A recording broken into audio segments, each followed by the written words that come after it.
Nous allons travailler sur Psaume chapitre 27. Psaume chapitre 27, tout le chapitre, du verset 1 à 14. Donc, je vais lire le passage d'aujourd'hui de David. L'Éternel est ma lumière et mon salut. De qui aurais-je crainte? L'Éternel est le soutien de ma vie. De qui aurais-je peur? Quand des méchants s'avancent contre moi pour dévorer ma chair, ce sont mes persécuteurs et mes ennemis qui chancellent et tombent. Si une armée se campait contre moi, mon cœur n'aurait aucune crainte. Si une guerre s'élevait contre moi, je serais malgré cela plein de confiance. Je demande à l'Éternel 8 choses que je désire ardemment. Je voudrais habiter toute ma vie dans la maison de l'Éternel pour contempler la magnificence de l'Éternel et pour admirer son temple. Car il me protégera dans son tabernacle au jour du malheur. Il me cachera sous l'abri de sa tente. Il m'élèvera sur un rocher. Et déjà ma tête s'élève sur mes ennemis qui m'entourent. J'offrirai des sacrifices dans sa tente, au son de la trompette. Je chanterai, je célébrerai l'Éternel. Éternel, écoute ma voix, je t'invoque. Aie pitié de moi et exauce-moi. Mon cœur dit de ta part, cherchez ma face, je cherche ta face, ô Éternel. Ne me cache point ta face, ne repousse pas avec colère ton serviteur, tu es mon secours. Ne me laisse pas, ne m'abandonne pas, Dieu de mon salut. Car mon père et ma mère abandonnent, mais l'Éternel me recueillera. Éternel, enseigne-moi ta voie, conduis-moi dans le sentier de la droiture, à cause de mes ennemis. Ne me livre pas au bon plaisir de mes adversaires, car ils s'élèvent contre moi de faux témoins, et des gens ne respirent que la violence. Oh, si je n'étais pas sûr de voir la bonté de l'Éternel sur la terre des vivants. Espère en l'Éternel, fortifie-toi, et que ton cœur s'affermisse. Espère en l'Éternel. Amen. Je voudrais commencer notre étude d'aujourd'hui par poser une question, par cette question. Quel serait le mot qui revient le plus souvent dans ce chapitre? Dans ce chapitre 27, il y a un mot qui revient à plusieurs reprises. C'est le mot « l'Éternel ». Non pas seulement qu'on le trouve 13 fois dans ce chapitre. Ce mot est placé tout au début et tout à la fin. C'est ce que vous allez pouvoir remarquer. Donc, le verset 1 commence par le mot « éternel ». Et ce chapitre termine au verset 14. Le tout dernier mot est aussi « éternel ». En hébreu aussi, c'est pareil. Le mot « Yahweh », Yahweh qui signifie « éternel » est le premier et le dernier mot de ce chapitre. Cela signifie donc que tout ce qui est écrit dans ce chapitre, du verset 1 à 14, est focalisé sur l'Éternel. Ça veut dire donc que ce chapitre est entièrement consacré pour parler de l'Éternel. Étant donné que ce chapitre commence par le mot « éternel » et qu'il termine par le mot « éternel ». Il serait intéressant de lire Ésaïe 44, verset 6 pour comprendre pourquoi David a écrit ce chapitre de telle manière. On va aller voir Ésaïe chapitre 44, verset 6. Ainsi parle l'Éternel, roi d'Israël et son Rédempteur, l'Éternel des armées. Je suis le premier et je suis le dernier, et hors de moi, il n'y a point de Dieu. Il est le premier et il est le dernier. C'est exactement ce que dit notre passage d'aujourd'hui, Psaume 27. Comme l'Éternel est le premier et le dernier, David a placé son nom au premier et au dernier. C'est ce que nous devons toujours reconnaître dans notre vie. Que Dieu est le premier et le dernier de notre vie. Ça veut dire, c'est Dieu éternel qui nous a formés, qui nous a fait exister. C'est Dieu qui nous a donné la naissance et c'est Dieu qui nous a fait exister. Et c'est en Dieu que notre vie a commencé.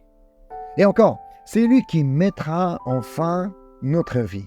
Ça veut dire, Dieu seul connaît la fin de notre vie, puisque c'est Dieu qui est le premier et le dernier, puisque c'est Dieu qui est le commencement et la fin.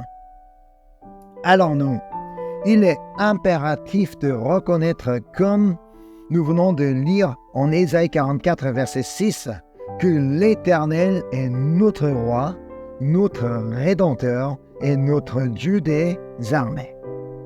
C'est exactement ce que David croyait et reconnaissait. On peut lire ça dès le premier verset. Donc on revient au texte aujourd'hui, Psaume chapitre 27, verset 1. Je lis. « L'Éternel est ma lumière et mon salut. De qui aurais-je crainte? L'Éternel est le soutien de ma vie. De qui aurais-je peur? » David reconnaissait que l'Éternel est son Rédempteur. C'est pourquoi il dit « L'Éternel est ma lumière et mon salut. » David croyait en Dieu qui est là pour le sauver. Il reconnaissait aussi que l'Éternel est son roi, le chef des armées. C'est pourquoi il dit « L'Éternel est le soutien de ma vie, de qui aurais-je peur ?» Il ne dit pas ainsi parce qu'il n'avait jamais crainte ou de peur. Non, il n'était pas privé de crainte ou de peur. Si, il avait aussi la crainte et il avait aussi peur. Donc nous connaissons un peu son histoire. Il avait connu pas mal de problèmes, pas mal de difficultés, pas mal de détresse dans sa vie. Oui, lui aussi, il avait la crainte. Il avait aussi peur. Mais lui, il explique comment il a survécu de cette crainte et de peur. C'est ce qu'il dit dans le texte aujourd'hui au verset 2 et 3. « Quand des méchants s'avancent contre moi pour dévorer ma chair, ce sont mes persécuteurs et mes ennemis qui chancellent et tombent. Si une armée se campait contre moi, mon cœur n'aurait aucune crainte.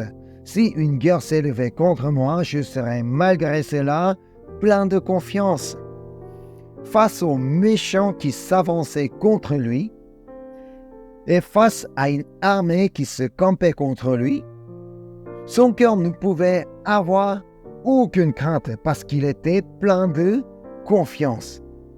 C'est vrai, donc, en voyant des méchants qui s'avancent contre lui, en voyant une armée qui se campe contre lui, en tant qu'un être humain, on est censé avoir la crainte, on est censé avoir peur. Mais lui, il était plein de confiance, confiance en l'Éternel qui est le premier et le dernier. Confiance en l'Éternel qui règne sur lui. Confiance en l'Éternel qui le sauve. Confiance en l'Éternel des armées, qui se bat pour lui. Comme je l'ai déjà dit, David n'est pas en train de dire qu'il n'avait vraiment aucune crainte en lui, qu'il ne connaissait pas de crainte, qu'il n'avait jamais peur. Non, il devait certainement avoir la crainte et la peur, mais lui, il avait choisi de placer sa confiance en Dieu. Ça veut dire qu'il n'a pas laissé traîner la crainte et la peur dans son cœur, mais lui, il avait choisi de placer sa confiance en Dieu. Il avait fixé ses regards sur Dieu. C'est ce qu'on peut lire au verset suivant, donc le verset 4. « Je demande à l'Éternel une chose, que je désire ardemment. Je voudrais habiter toute ma vie dans la maison de l'Éternel pour contempler la magnificence de l'Éternel et pour admirer son temple. » Tout d'abord, afin de placer sa confiance en Dieu, David a souhaité habiter toute sa vie dans la maison de l'Éternel. Ça veut dire, il a voulu passer toute sa vie dans la présence de Dieu pour deux raisons. Pour contempler la magnificence de l'Éternel et pour admirer son temple. Est-ce que ça vous a déjà arrivé de contempler la magnificence de Dieu, de l'Éternel et d'admirer son temple? Oui, parfois, quand on a la réponse, on a la réponse à nos prières. Et quand il a résolu nos problèmes, quand Dieu a fait quelque chose d'extraordinaire dans notre vie, On a peut-être déjà admiré Dieu, mais est-ce que ça vous a déjà arrivé d'admirer Dieu sans qu'il fasse quelque chose? Admirer Dieu pour tel qu'il est. Admirer Dieu parce qu'il est mon Dieu. Admirer Dieu parce qu'il est bon. Admirer Dieu parce qu'il est puissant. Même s'il n'a rien fait de spécial dans ma vie. Alors que le problème persiste. Alors que je suis toujours dans la tempête. Alors que je n'ai toujours pas reçu de réponse. Est-ce que j'ai déjà admiré Dieu parce qu'il est toujours bon, parce qu'il est toujours miséricordieux, parce qu'il est toujours plein d'amour? On va aller voir comment David a admiré Dieu pour qui il est. Donc on va aller voir Psaume chapitre 8. Psaume chapitre 8, verset 2. Éternel notre Seigneur, que ton nom est magnifique sur toute la terre. Ta majesté s'élève au-dessus des cieux. Et il termine ce psaume par une même phrase, le verset 10. Éternel notre Seigneur, que ton nom est magnifique sur toute la terre. S'il a commencé son psaume par dire que ton nom est magnifique sur toute la terre, et s'il termine de la même manière, ça veut dire tout ce chapitre est consacré pour dire que le nom du Seigneur est magnifique sur toute la terre. Est-ce qu'on peut, nous aussi, admirer Dieu comme David? Même si Dieu n'a pas répondu à ma prière, même s'il n'a pas encore résolu mon problème, même si Dieu n'a pas encore guéri ma maladie, son nom est toujours magnifique sur toute la terre. Le fait que son nom est toujours magnifique ne change pas. Ça ne dépend pas de ma situation. Sa bonté, tout ce qui est bon de lui, ça ne dépend pas de ma vie. Même si je suis dans la détresse, même si je passe des moments difficiles, le nom du Seigneur est toujours magnifique sur toute la terre. C'est pourquoi on peut toujours admirer Dieu pour qui il est. David expose pour quelle raison il admirait Dieu. Donc dans ce chapitre, donc je vais lire le verset 5, Psaume 8, verset 5. Qu'est-ce que l'homme pour que tu te souviennes de lui, et le Fils de l'homme pour que tu prennes garde à lui? Là, il n'est pas en train d'admirer Dieu parce que Dieu a fait quelque chose de magnifique pour lui. Non, pour le fait que Dieu se souvienne de lui, pour le fait que Dieu prenne garde à lui. Nous pouvons aussi admirer Dieu parce qu'il se souvient de nous et parce qu'il prenne garde à nous. Alors, on peut dire, waouh! Nous, il faudra un peu penser à prendre notre temps à admirer Dieu pour tout ce qu'il a fait, pour tout ce qu'il est en train de faire, pour tout ce qu'il va faire. On peut dire, waouh! Pour tout ce qu'il a déjà réalisé dans notre vie. On peut dire waouh pour tout ce qu'il fait actuellement. Et on peut dire waouh pour tout ce qu'il va faire dans notre vie. Nous, on oublie des fois admirer Dieu. Admirer pour tout ce qu'il a fait dans notre vie, tout ce qu'il est en train de faire, tout ce qu'il va faire. Nous, il faudra vraiment penser à admirer Dieu comme David. Et c'était exactement le cas de David. On revient au texte aujourd'hui. Psaume chapitre 27, versets 5 et 6. « Car il me protégera dans son tabernacle au jour de malheur. Il me cachera sous l'abri de sa tente. Il m'élèvera sur un rocher. Et déjà ma tête s'élève sur mes ennemis qui m'entourent. J'offrirai des sacrifices dans sa tente. Au son de la trompette, je chanterai et je célébrerai l'Éternel. » Là, tout ce qu'il dit, c'est en futur. Ça veut dire qu'il avait confiance en Dieu, qu'il va réellement le protéger, qu'il va faire quelque chose d'admirable dans sa vie. Comme David avait confiance en Dieu, Lui, il avait décidé d'adorer Dieu. Peu importe sa situation, il a voulu adorer Dieu, il a voulu rendre culte à Dieu. C'est ce qu'il dit, hein? Et déjà ma tête s'élève sur mes ennemis qui m'entourent. J'offrirai des sacrifices dans sa tente. Au son de la trompette, je chanterai, je célébrerai l'Éternel. Ça veut dire qu'il avait décidé de passer sa vie à adorer Dieu. Il n'a pas cherché aux excuses. Non, Seigneur, moi, je ne peux pas adorer Dieu parce que j'ai un problème ici, là. Je ne peux pas aller à l'église parce que j'ai un problème ici. Non, il n'a pas cherché des excuses. Lui, il avait décidé de passer toute sa vie à adorer Dieu, car il reconnaissait que Dieu est le premier et le dernier, que Dieu est son roi, que Dieu est son rédempteur et que Dieu est Dieu des armées. Dieu cherche toujours les adorateurs qui sont prêts à adorer Dieu en toutes circonstances, sans chercher des excuses. C'est ce que Jésus a dit. On va aller voir l'évangile de Jean, chapitre 4, versets 23 et 24. C'est une parole importante que Jésus a dite. Jean chapitre 4, versets 23 et 24. Je lis. Mais l'heure vient, et elle est déjà venue, où les vrais adorateurs adoreront le Père en esprit et en vérité. Car ce sont là les adorateurs que le Père demande. Dieu est esprit, et il faut que ceux qui l'adorent en esprit et en vérité. Si Jésus parle des vrais adorateurs, cela signifie qu'il y a aussi des faux adorateurs. Sinon, il n'aurait jamais parlé comme ça. Il n'avait tout simplement dire que les adorateurs, non.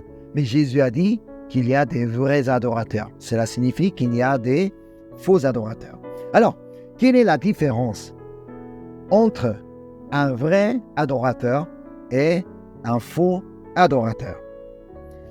Un vrai adorateur est celui qui adore en esprit et en vérité, mais un faux adorateur est celui qui fait semblant d'être, mais qui ne l'est pas réellement.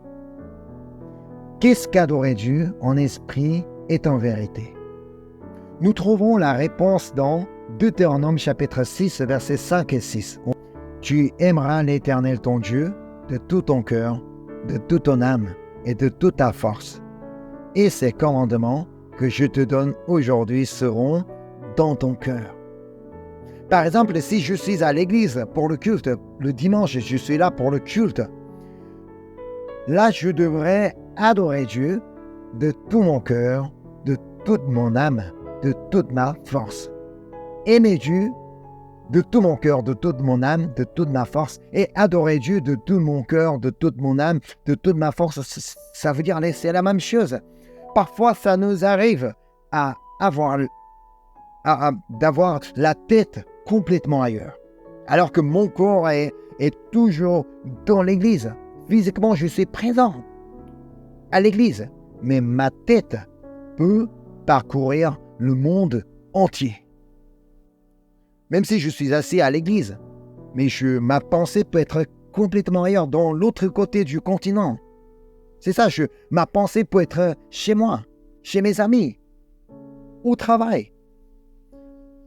Donc, je dois m'efforcer de rester concentré sur Dieu, car il est le premier et le dernier. Du premier moment jusqu'au dernier moment du culte, je dois rester christocentrique, comme je l'ai dit la dernière fois, et je devrais rester dans sa présence. Ce n'est pas au moment de l'annonce qu'on peut dire que ça va tranquille, ça ne me concerne pas, alors je suis tranquille. Non, même le moment de l'annonce, Dieu est toujours présent. Même au moment de l'annonce que Dieu cherche des vrais adorateurs. Des vrais adorateurs ne sont pas uniquement dans l'église. Dieu est partout. Alors, on devrait être présent partout où nous sommes. On devrait être un vrai adorateur partout où nous sommes. Et pour adorer Dieu en vérité, les commandements devront être dans notre cœur. Ça veut dire nous devons avoir la connaissance de la vérité. Jésus, juste avant de parler des vrais adorateurs, allons voir qu'est-ce qu'il a dit. On va retourner à l'Évangile de Jean, chapitre 4, verset 22. Vous adorez ce que vous ne connaissez pas. Nous adorons ce que nous connaissons. C'est possible, hein? On peut adorer ce que nous ne connaissons pas.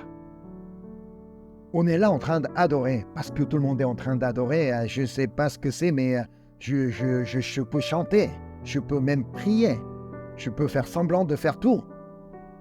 Mais ce qui est important, nous devons adorer ce que nous connaissons.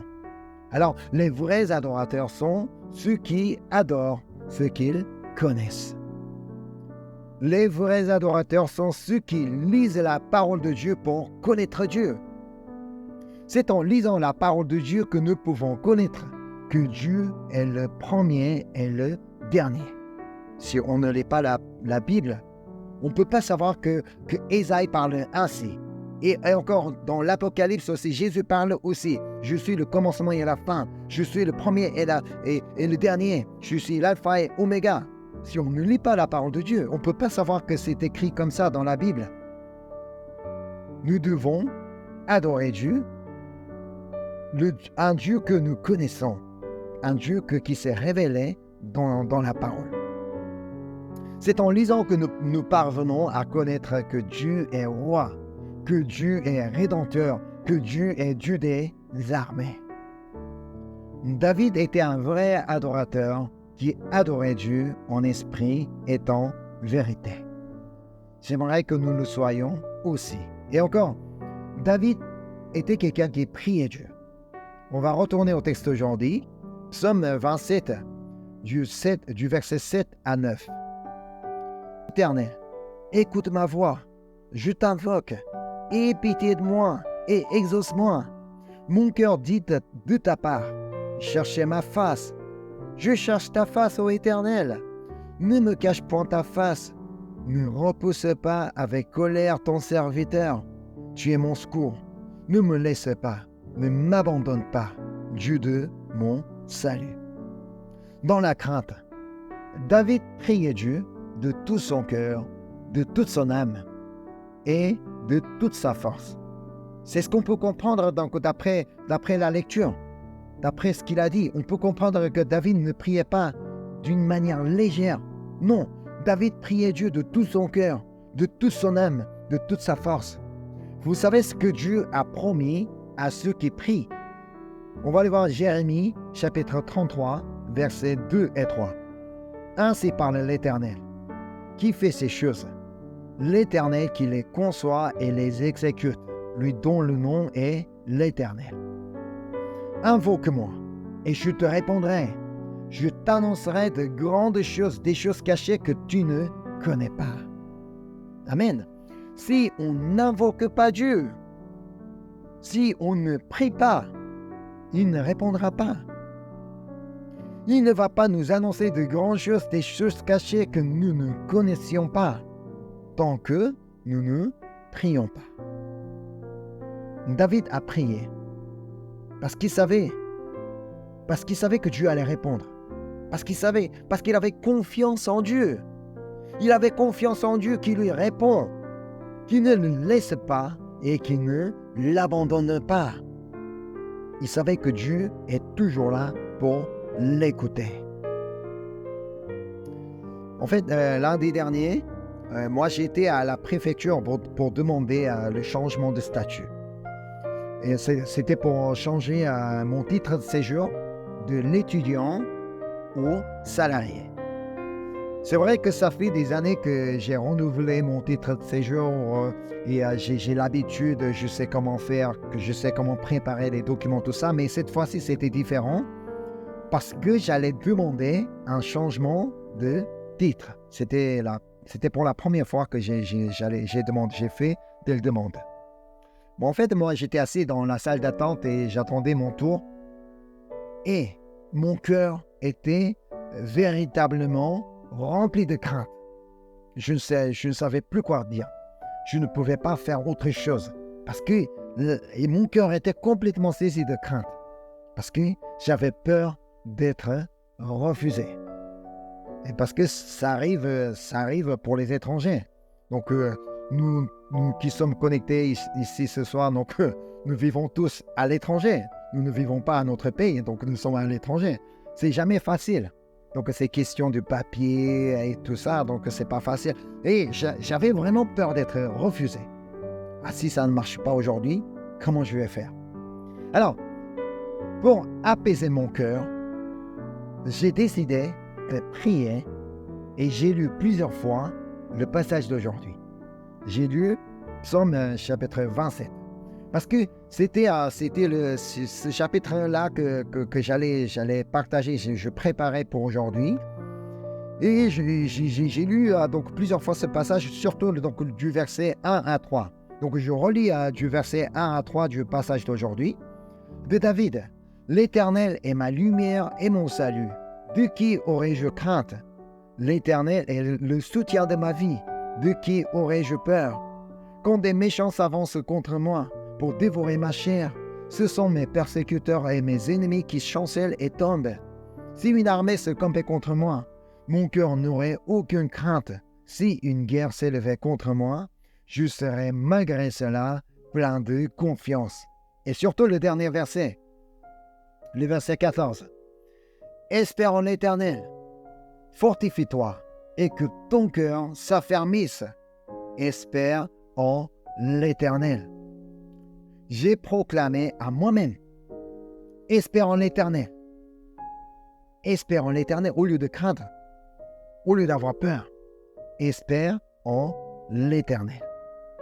Parce que je n'avais pas d'autre solution qu'espérer en l'Éternel. Ce n'est pas parce que je fais semblant d'être super gentil avec la personne qui me reçoit tout ça que ça va marcher, non. Parce que je savais que mon espérance était en l'Éternel. Alors de petit à petit, mon cœur a été fortifié et que mon cœur s'est affermi. Enfin, mon nom a été appelé et j'ai été reçu par une dame. Et la dame qui a traité ma demande était la personne la plus gentille que je n'ai jamais rencontrée dans cette préfecture. Elle était tellement gentille que j'ai été même surpris. Donc elle était très ouverte donc, et n'a posé aucun problème pour recevoir ma demande. Et puis voilà, elle a regardé tout ce que je leur ai donné. Et finalement, ma demande a été reçue et on m'a délivré un récépissé. Après, elle m'a dit que voilà, vous allez recevoir un SMS et, pour récupérer votre titre de séjour. Oui, on peut toujours avoir de crainte et de peur pour diverses raisons. Comme mon cas, donc pour la question du papier, de titre de séjour, pour visa, pour d'autres choses, on peut avoir beaucoup de raisons pour lesquelles nous pouvons craindre. Mais nous-mêmes, on ne peut pas surmonter cette crainte. On n'a aucune solution. Peut-être pour éviter cette crainte, on peut faire peut-être quelque chose. On peut regarder la télé, on peut regarder sur les YouTube, mais on peut passer le temps pour éviter la crainte. Mais ce n'est pas comme ça que la crainte va enlever. Alors, ce qu'on a à faire, c'est adorer Dieu, en qui nous pouvons vraiment faire confiance. Quand la crainte saisit notre cœur, c'est là que nous devrions chercher à adorer Dieu en esprit et en vérité. Parce qu'il est le premier et le dernier. Parce que c'est lui qui a commencé notre vie. Alors parce que c'est lui qui connaît la fin de notre vie. C'est parce que c'est lui qui connaît la fin de notre période de détresse. Parce qu'il est notre roi qui règne sur nous. Parce qu'il est notre Rédempteur, celui qui nous sauve, et parce qu'il est celui qui combat pour nous. Surtout parce qu'il est celui qui ne nous abandonne jamais. C'est ce que David dit donc, au verset 10. Car mon père et ma mère m'abandonnent, mais l'Éternel me recueillera. Nous pouvons comprendre que David avait l'impression d'être abandonné de tout le monde, même de ses parents. Mais lui, il savait que Dieu ne l'abandonne jamais, parce qu'il connaissait la promesse de Dieu. On va aller voir Deutéronome chapitre 31, verset 8. L'Éternel marchera lui-même devant toi, il sera lui-même avec toi, il ne te délaissera point, il ne t'abandonnera point, ne crains point et ne t'effraie point. Amen. C'était une parole que Dieu a fait prononcer par la bouche de Moïse pour Josué. Mais David, lui, il savait que l'Éternel marchera aussi lui-même avec lui, devant lui, et qu'il sera lui-même avec lui, et qu'il ne le délaissera point, qu'il ne l'abandonnera point. Donc, il n'avait pas raison de craindre ni de s'effrayer. C'est pareil pour nous tous. Nous pouvons rencontrer des problèmes qui nous font craindre et qui nous font peur. Mais ne laissons pas la crainte saisir notre cœur. Ça veut dire, ne laissez pas traîner la crainte dans notre cœur, dans votre cœur. Lorsque la crainte saisit notre cœur, c'est là que nous devrions proclamer cette parole à nous-mêmes. Ce passage que nous venons de lire. L'Éternel marchera lui-même devant toi. Il sera lui-même avec toi. Il ne te délaissera point, il ne t'abandonnera point. Ne crains point et ne t'effraie point. C'est ce que nous devons faire face à la crainte, face à la peur. Nous n'avons qu'à proclamer cette parole de Dieu. Et David continue à demander à Dieu. Donc on revient au texte aujourd'hui. Psaume chapitre 27, verset 11. Éternel, enseigne-moi ta voie. Conduis-moi dans le sentier de la droiture à cause de mes ennemis. Oui, nos ennemis sont là pour nous observer et pour nous accuser. Ils nous regardent. Comment nous réagissons face à nos problèmes, face à nos difficultés, face à notre détresse.